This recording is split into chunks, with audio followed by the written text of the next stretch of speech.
मैं Congress party as a whole मैं उनकी बात करता हूँ। मैं किसी व्यक्ति विशेष ने कुछ टिप्पणी की उसके ऊपर बात नहीं करूँगा।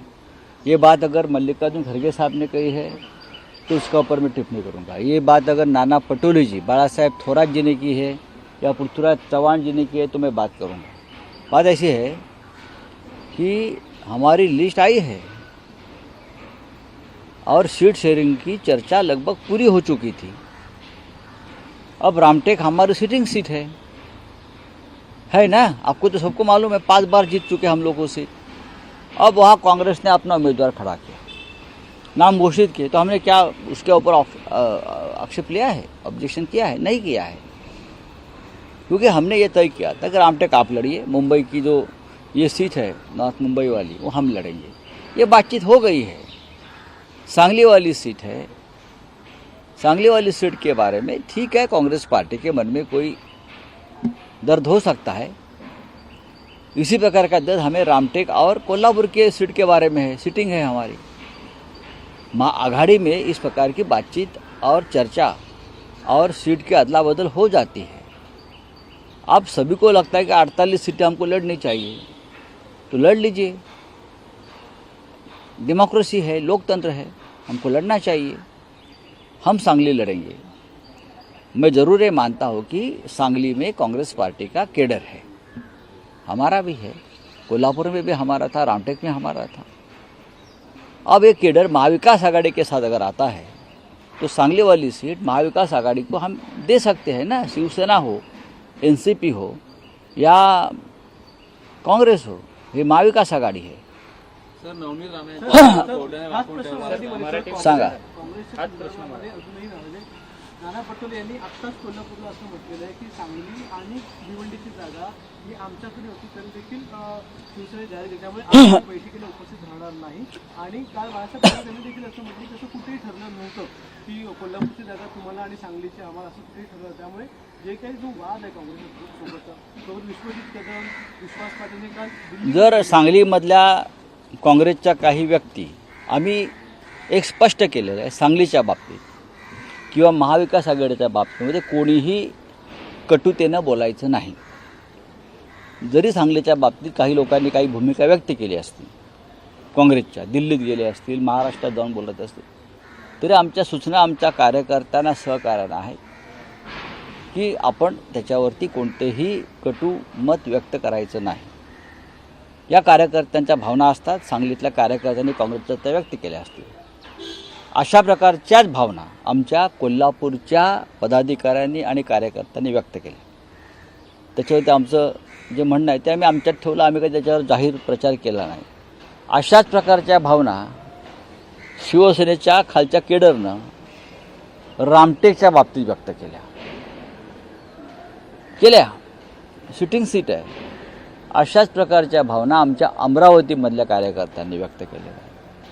या तिन्ही सीटवरती आम्ही अनेक वर्ष लढतो आहोत आणि या तिन्ही जागा आम्ही हसत महाविकास आघाडीसाठी आम्ही त्या सोडल्या, म्हणजे काँग्रेसला दिल्या।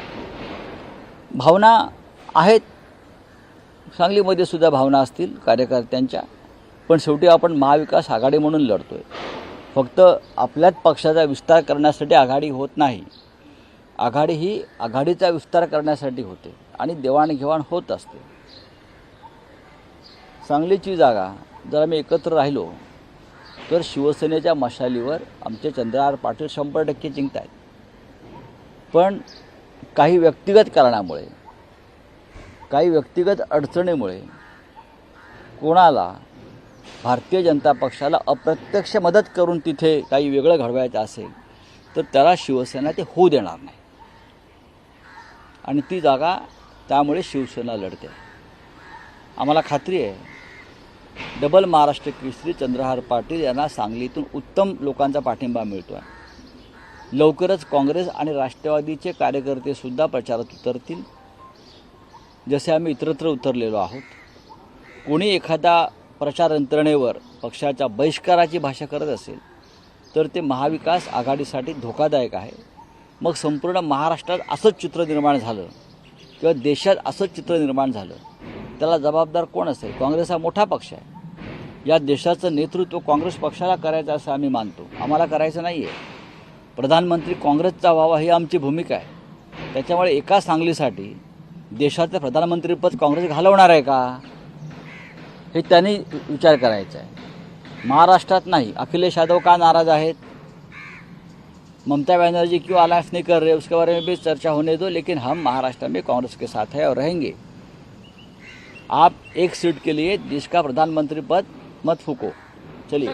कांग्रेस को नोटिस भेजा गया इनकम टैक्स की तरफ से. वेणुगोपाल का कहना है कि ये जो अकाउंट फ्रीज करने की तैयारी इलेक्शन को लेके जो फाइनेंस हो रहा है उसको रोकने की सब जगह पे हो रहा है. ये सिर्फ कांग्रेस को नहीं, हमारे ऊपर भी बहुत ही पोजीशन हमारी ख़राब कर दी. हमारे अमोल कीर्तिकर को नोटिस आ गया अचानक, हमारे और 2 प्रमुख लोगों को नोटिस आया है.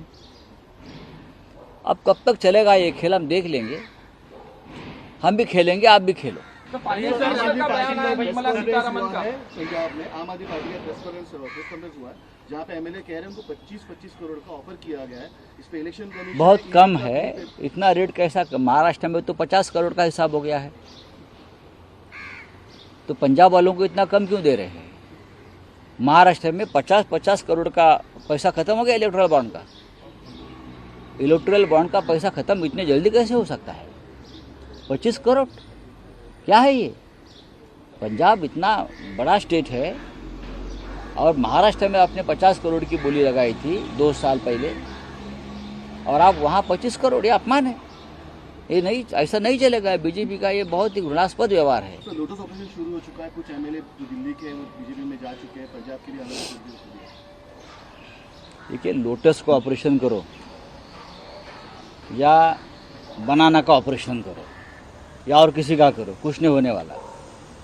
हम जेल जाएंगे और जेल से भी पार्टी बढ़ाएंगे और चुनाव लड़ेंगे. कर लीजिए. अब आपके झांसे में कोई आने वाला नहीं है. जिसको आना था और डर कर भाग गए. अब कोई डरने वाला नहीं है.